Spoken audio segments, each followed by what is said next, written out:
আসসালামু আলাইকুম। সংবাদে আপনাদের সবাইকে স্বাগত জানাচ্ছি। আমি ফিরোজ তোহা। শুরুতেই সংবাদ শিরোনাম। বাংলাদেশের সর্বশেষ গুরুত্বপূর্ণ আপডেট সংবাদে আপনাকে স্বাগত। শুরুতেই সংবাদ শিরোনাম, পরে বিস্তারিত। শুরুতেই জানাবো কি বার্তা দিচ্ছে শিক্ষার্থীদের নতুন রাজনৈতিক দল সেকেন্ড রিপাবলিক, গণপরিষদ ও ইনকিলাব জিন্দাবাদ। শিক্ষার্থীরা নতুন করে একটি রাজনৈতিক দল গঠন করেছে যার নাম হচ্ছে এনসিপি। এই দলে লক্ষ লক্ষ মানুষ ইতিমধ্যেই যোগ দিতে শুরু করেছে। তারা আওয়ামী লীগ ও বিএনপির রাজনীতির ভাবধারা থেকে বেরিয়ে নতুনভাবে বাংলাদেশকে আগামীর দিকে এগিয়ে নিতে এই নতুন দল গঠন করেছে। এ বিষয়ে গুরুত্বপূর্ণ সংবাদ জানাবো, সঙ্গেই থাকুন।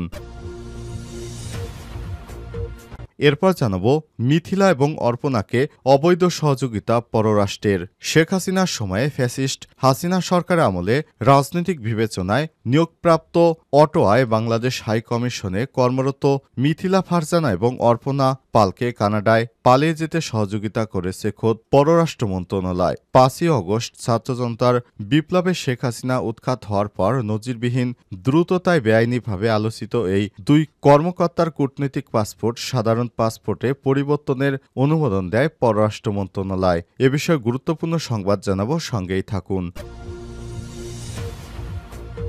এদিকে শুধু পুলিশ দিয়ে নয়, বরং রাজনীতি দিয়ে ফ্যাসিবাদ মোকাবিলা করতে হবে বললেন বিএনপি নেতা সালাউদ্দিন। জানাবো উবায়দুল কাদেরের মারা যাওয়ার খবর নিয়ে যা জানা গেল। আওয়ামী লীগের সাধারণ সম্পাদক উবায়দুল কাদের মারা গেছেন দাবিতে সম্প্রতি ইলেকট্রনিক গণমাধ্যমে 3টি ফটোকার্ড সামাজিক যোগাযোগ মাধ্যমে ছড়িয়ে পড়েছে। তবে ফ্যাক্ট চেক প্রতিষ্ঠান রিউমার স্ক্যানার এক প্রতিবেদনে জানিয়েছে এই খবরটি মিথ্যা এবং ভুয়া। এদিকে পূর্বধলায় মাদক সম্রাজ্ঞী সহ আটক 2। নেত্রকোনার পূর্বধলায় এক মাদক কারবারি সহ 2 জনকে আটক করেছে যৌথ বাহিনী। গতরাত 10:15টার দিকে উপজেলার গোহালাকান্দা ইউনিয়ন শ্যামগঞ্জ কলেজ রোড এলাকা থেকে তাদের গ্রেপ্তার করা হয়।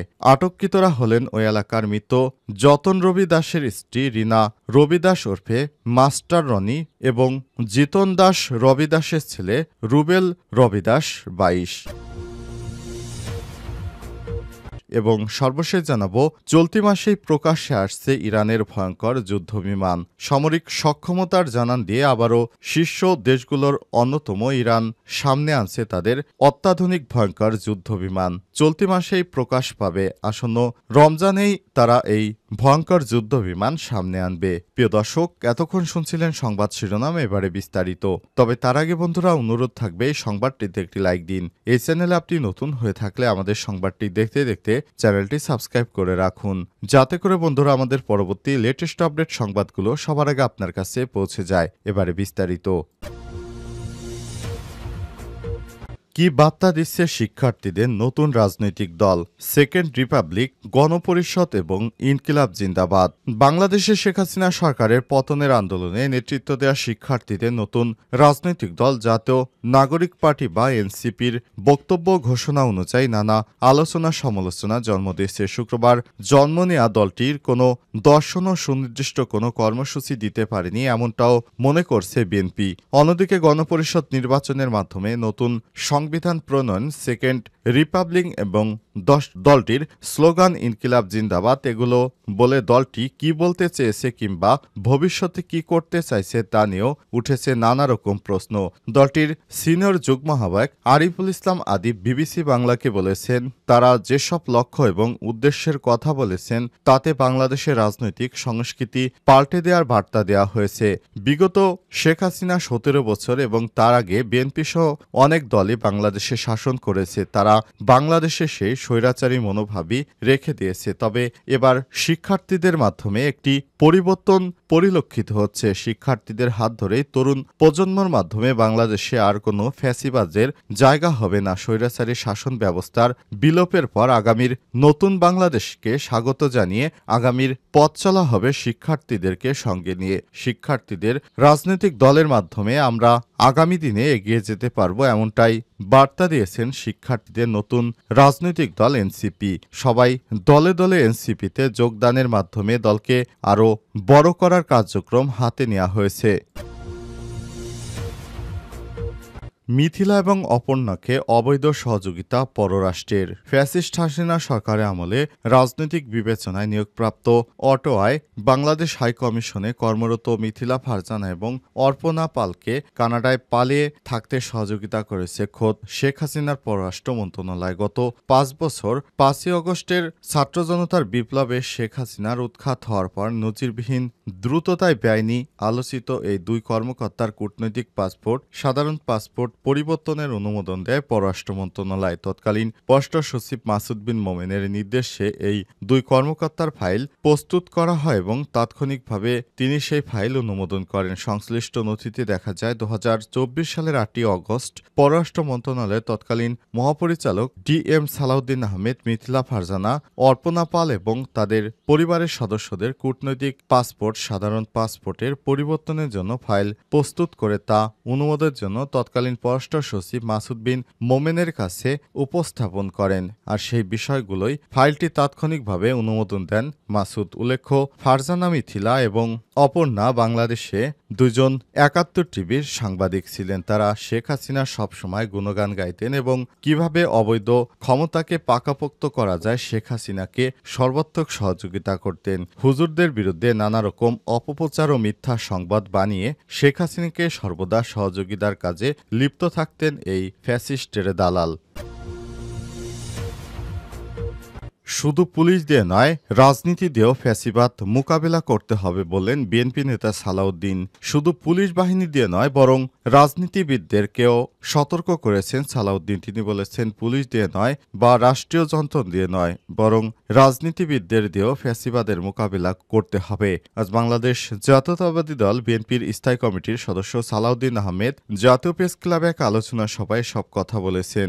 সালাউদ্দিন আহমেদ বলেছেন, বিগত স্বৈরাচারী সরকারের সময়ে 17 বছর আমাদের নেতাকর্মীদেরকে কিভাবে গুমখুন করে রেখেছিল, সেই প্রক্রিয়া ধারাবাহিকভাবে চলমান করে রেখেছিল শেখ হাসিনার প্রশাসনে বসানো কিছু গুন্ডা বাহিনী। এই বাহিনীদেরকে বহিষ্কারের পাশাপাশি শুধু পুলিশ বাহিনীকে সংস্কার করলে হবে না, আমাদের রাজনীতিবিদদেরও সংস্কার হতে হবে। কিভাবে এই ফ্যাসিবাদ যেন আবার বাংলার মাটিতে মাথাছাড়া দিয়ে উঠতে না পারে এবং এই ফ্যাসিবাদকে চিরতরে নির্মূল করতে হবে, এমনটাই আশাবাদ ব্যক্ত করেছেন বিএনপির এই নেতা। তিনি বলেছেন, দীর্ঘ 17 বছর অনেক অন্যায় অত্যাচার, এমনকি আমিও দীর্ঘ অনেক বছর ধরে ঘুমছিলাম। এই বিষয়টি যেন আর কারো সঙ্গে না ঘটে, এ বিষয়ে তারা রাজনীতিবিদদের সতর্ক থাকার আহ্বান জানিয়েছেন। শুধুমাত্র পুলিশ দিয়ে ফ্যাসিবাদকে থামানো যাবে না। ফ্যাসিবাদকে থামাতে হলে নেতাকর্মীদেরকে একতাবদ্ধ থাকতে হবে, সবাই মিলে একসঙ্গে কাজ করতে হবে, তারপর এভাবেই সামনের দিকে এগোতে হবে। তা না হলে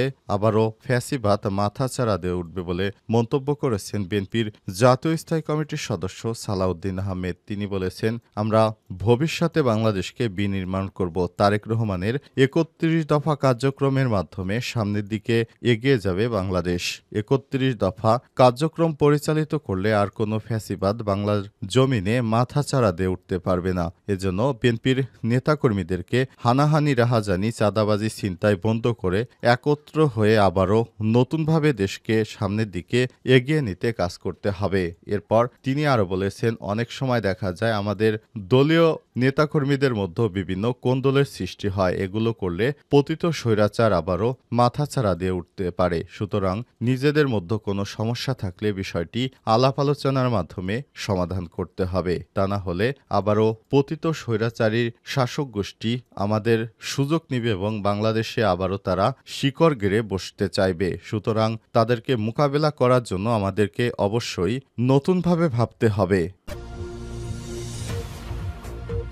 ওবায়দুল কাদের মারা যাওয়ার খবর নিয়ে যা জানা গেল, আওয়ামী লীগের সাধারণ সম্পাদক এবং সড়ক পরিবহন ও সেতু মন্ত্রী ওবায়দুল কাদের মারা গেছেন বলে ফেসবুকে বিভিন্ন দাবিতে সংবাদ প্রচারিত হচ্ছে। তবে বাংলাদেশের আন্তর্জাতিকভাবে স্বীকৃত তথ্য যাচাইকারী প্রতিষ্ঠান ফ্যাক্টচেক রিমার স্ক্যানার জানিয়েছেন, আওয়ামী লীগের সাধারণ সম্পাদক ওবায়দুল কাদেরের মারা যাওয়ার বিষয়ে তারা কোনো নির্ভরযোগ্য গণমাধ্যম থেকে কোনো তথ্য বা কোনো সূত্র থেকে জানতে পারেনি। ফলে এ বিষয়টি সামাজিক যোগাযোগ মাধ্যমে প্রচার করা হয়েছে, এটি সত্য নয়। উল্লেখ্য, ওবায়দুল কাদের মারা গেছেন এই মর্মে ফেসবুকে বিভিন্ন পেজে ভুয়া ফটোকার্ড প্রচারিত হয়েছে।